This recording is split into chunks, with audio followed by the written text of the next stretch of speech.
I think a question that I don't get asked very often that I appreciate when I do get asked is, why did I make something?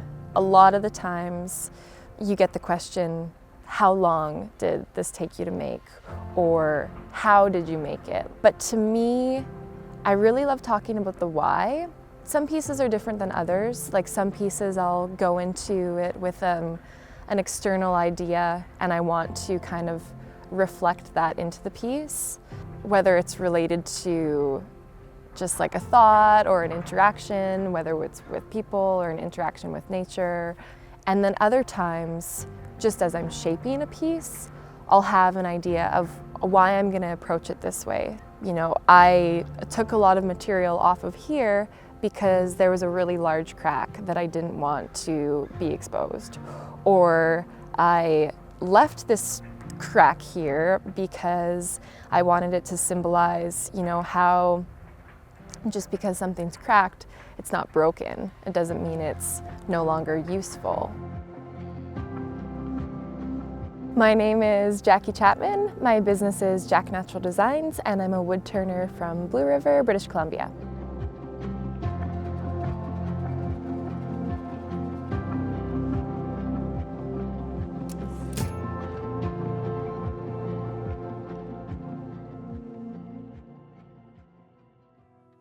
Blue River, BC is in the inland temperate rainforest. We're a super small town, year-round population about 200 people. Just kind of your definition of small town, we really only have 2 gas stations, 2 hotels, a little grocery store, and that's about it.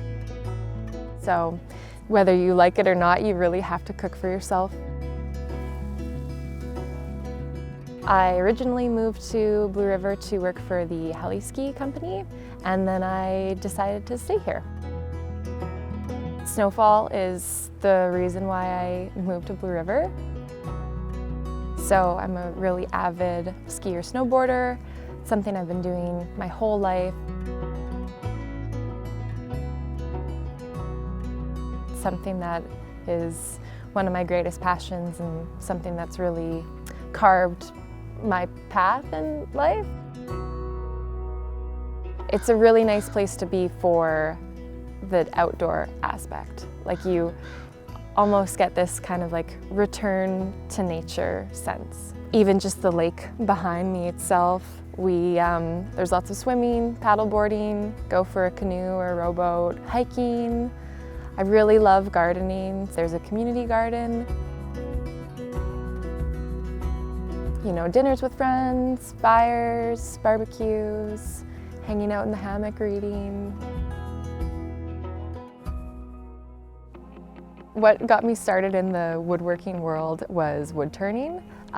One of the really attractive parts was kind of the meditative circular motion of just being able to carve something and really shape the piece that you're working on.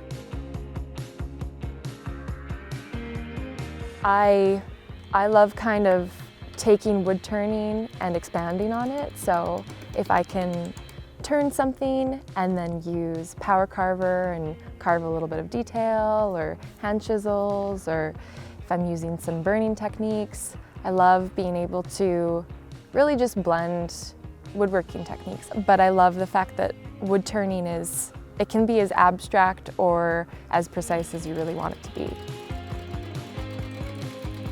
The lathe that I first started on, it was just a midi lathe. I'm still using a midi, but it's a little bit larger.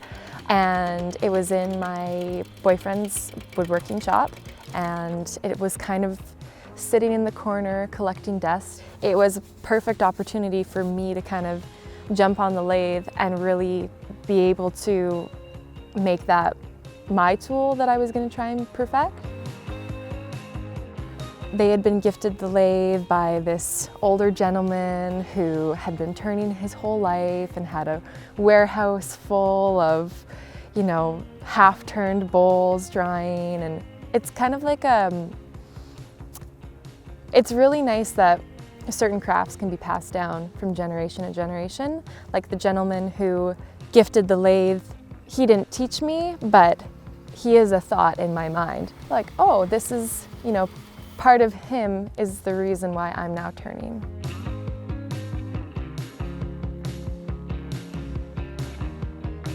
It is intimidating. Like when you start to get your first couple of catches or kickbacks with your chisel, it's a feeling that you can't really describe until you've had it.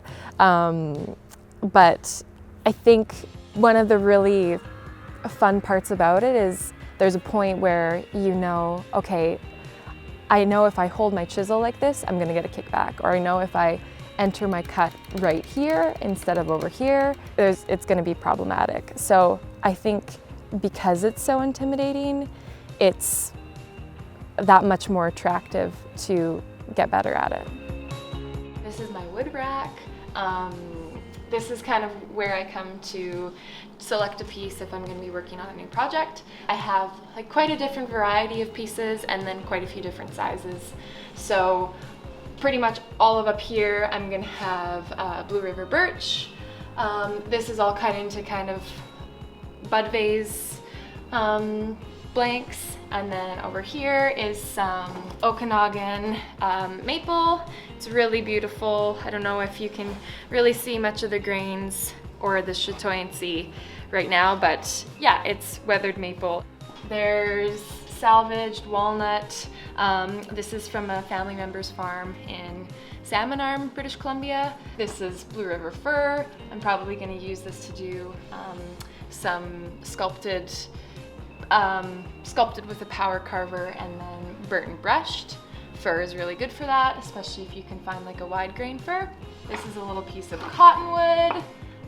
Do love the cottonwood burl, maple, spalted birch.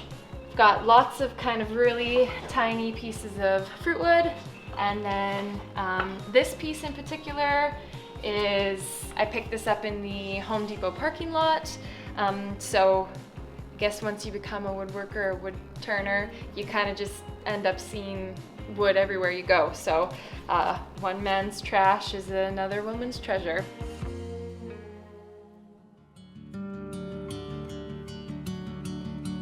One of the really attractive parts was kind of this like meditative, soothing aspect of turning, which is a little bit counterintuitive because if you've done a lot of turning, or if you've turned anything with live edge or anything from square, it's not that soothing. Like can be hectic sometimes. So I think there's a part where it becomes soothing, but you can get into such a rhythm. I did struggle a little bit in the beginning just because I was self-taught and I was, you know, watching YouTube videos, but not every YouTube video is going to be the one that changes the way you work. Until I did find the one. It was a video that Stuart Batty, he didn't actually upload it, somebody else did, but it was him instructing. He explained, you know, how you want to use your bowl gouge and where to start in the bowl. And I watched that video and I got in the shop and the chips started flying, and it was a moment where I was like, okay, I'm really starting to get this. I'm starting to see how this can be super fun and super enjoyable, but also a really sustainable way to make things and to have a business.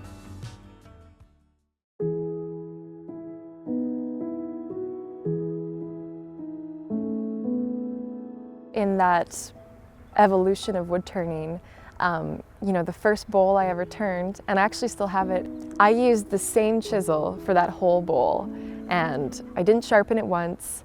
I have no idea when the last time it had been sharpened was.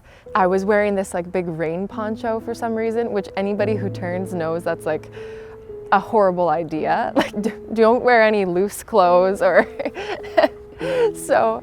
And I had really kind of random PPE on, but it was so fun. It was just like this new skill that I was really not good at, but the bowl actually came out surprisingly well. And I think I worked like days on it kind of thing. But it's really, I am proud of looking back on that person in that workshop and then looking at the person I am now in a different workshop with a different lathe and a plethora of tools that I sharpen regularly. This is the first ever bowl that I made. It's curly and bird's eye maple, and I have my very first logo on the bottom. Back then I was doing the burning by hand, so I just have my logo in cursive. These holes are where I had attached the bowl to the chuck, so obviously some work to improve on there, but for what this is, being my first ever bowl turned on the lathe, it's really nice to see where I came from.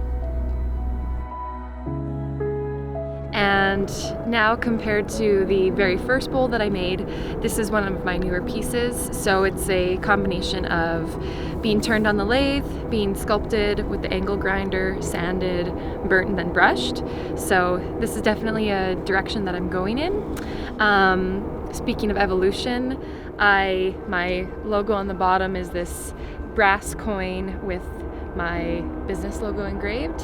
So I love seeing where I began with the hand-burning, handwritten logo, and then the evolution of where I am now. I personally don't think that there's a right or wrong way. I think whatever method you use that you enjoy doing and that works for you is probably the right way. Not having been taught in like a traditional sense where I have a really seasoned woodturner teaching me to use a certain cut for one application and a certain cut for another, I think that when you're self-taught, you just become a little bit more intuitive, and maybe with traditional taught as well, but there is this kind of intuitiveness where if you're not really getting the results that you're looking for, you can just change your method. Like, I don't think that there's really a right way or a wrong way, and I think with any sort of like creative thing that you're doing, it doesn't always have to be the traditional way to be the right way, just whatever you enjoy that gets you the results that you want.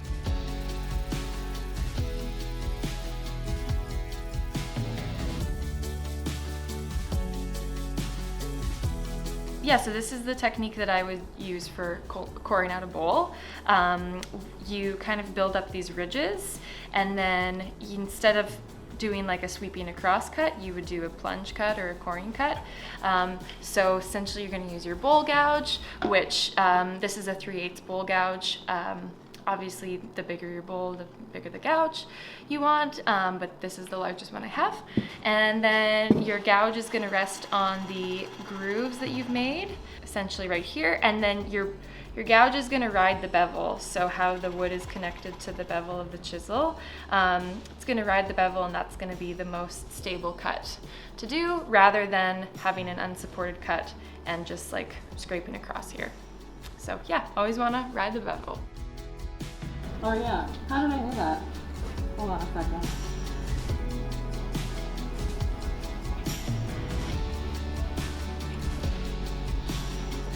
I'm gonna take my mask.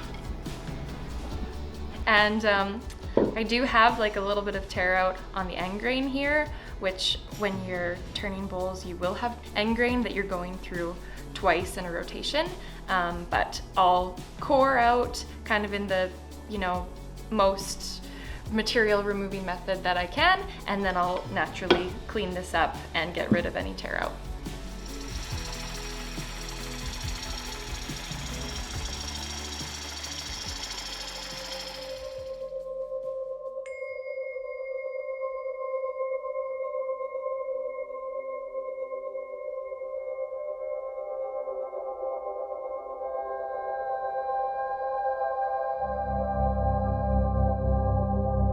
It's so special living in Blue River because we're fortunate enough to be renting a place right on the lake, and living on the lake is just, it's so special. It's so nice whether it's in the morning or the afternoon or at nighttime, any time of day really. Even to just look at it, it's so beautiful. To be able to go for a nice cold swim after you've spent the whole day in the shop is amazing. And there's just something about being right by the water that I just love. You know, the natural aspect of even working with wood, like that's, you know, one of the most primal things we can do really, but just making sure that all of my pieces still have a connection to nature, and the fact that I like to leave pieces organic, or I don't like to make things super polished and super pristine. It is kind of an ode to nature is never perfect, nature's never polished, and nature just exists. So I like that, you know, working with a natural material and being able to mold it a little bit, but also not turning it into something completely different where it's not necessarily as natural anymore.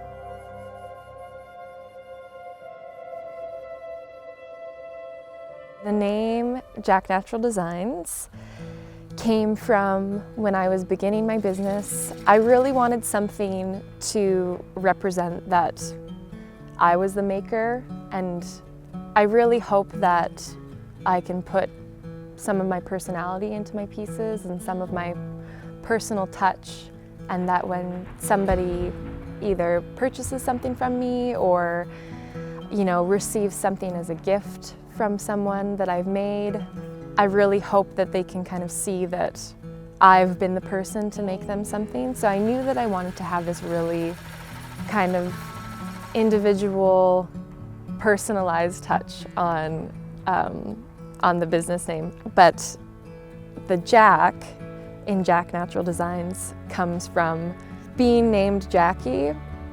I always found that as soon as people started calling me Jack, that was when we had really kind of strengthened our relationship.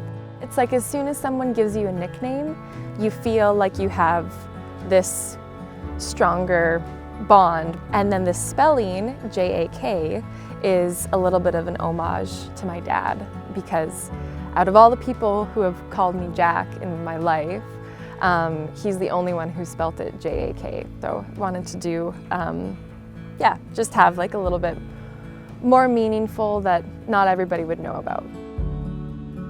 To me, shop time brings this like sort of clarity.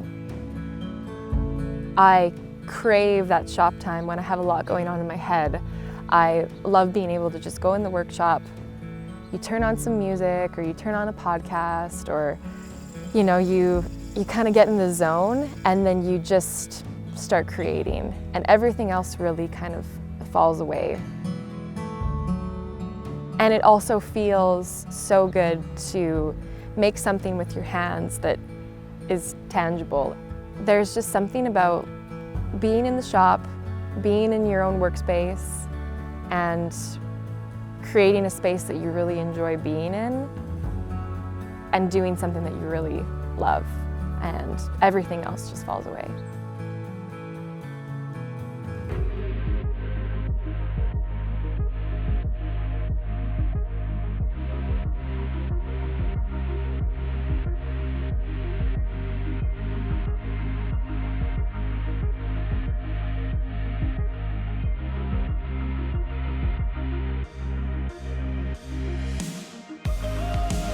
I think because I am a one-person show, and because I wrap everything up myself, when I finish the piece that I'm really excited about, and I wrap it up and I do kind of my personalized packaging and that kind of thing, I'm hoping that from the very get-go, from the moment a client receives something in the mail, they're just as excited. They're, you know, excited that it's here, they're excited to unbox it. Hopefully they're looking forward to reading the thank you note that I included, and then, you know, usually getting like a picture of it in their home, or a picture of it in use, or even just the words of like, thank you so much, it's, you know, it's more beautiful than I expected, or thank you so much, like it's I'll treasure this forever kind of thing.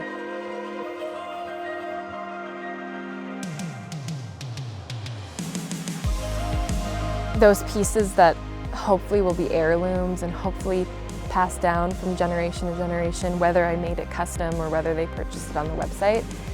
It's the reason I'm in business. Like it's something that I love, the small batch aspect of getting to connect with the people who purchase my things, because it's a connection in a way that we would have never really had before.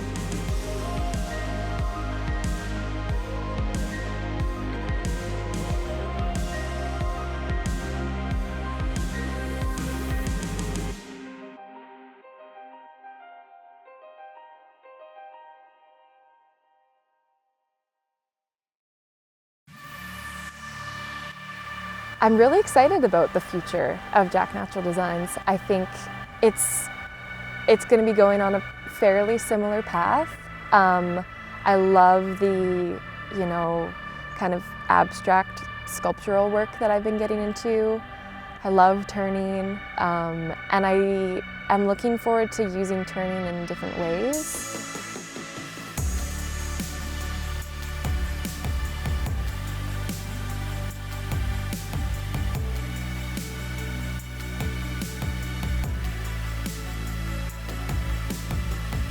A lot of reason why I do this kind of work is because of the meaning behind it.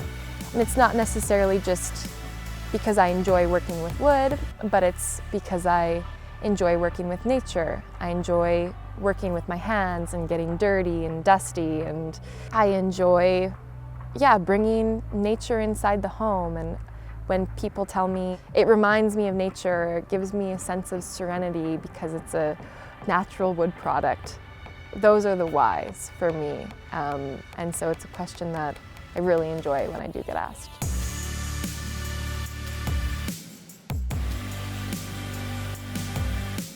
Yeah, absolutely. Like, I think the stories behind businesses are really kind of the backbone of like a small to medium-sized business or a local business, because without getting too philosophical, but life is all about the stories, and stories don't have to always go right or go perfectly to be a good story. And sometimes the beauty is in overcoming challenges, or the beauty is accepting something that, isn't perfect and doesn't appear to be immaculate.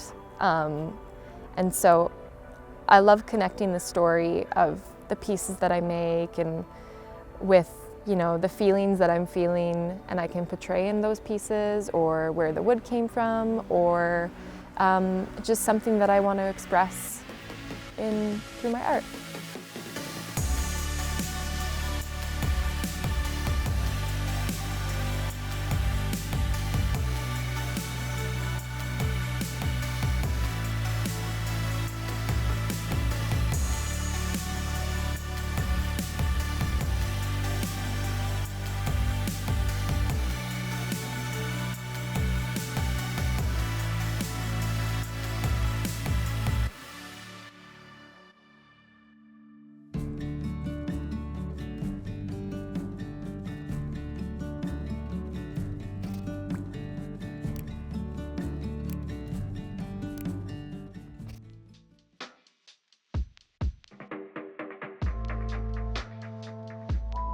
Kind of,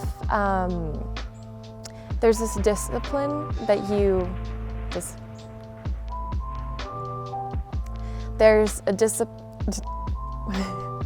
there's a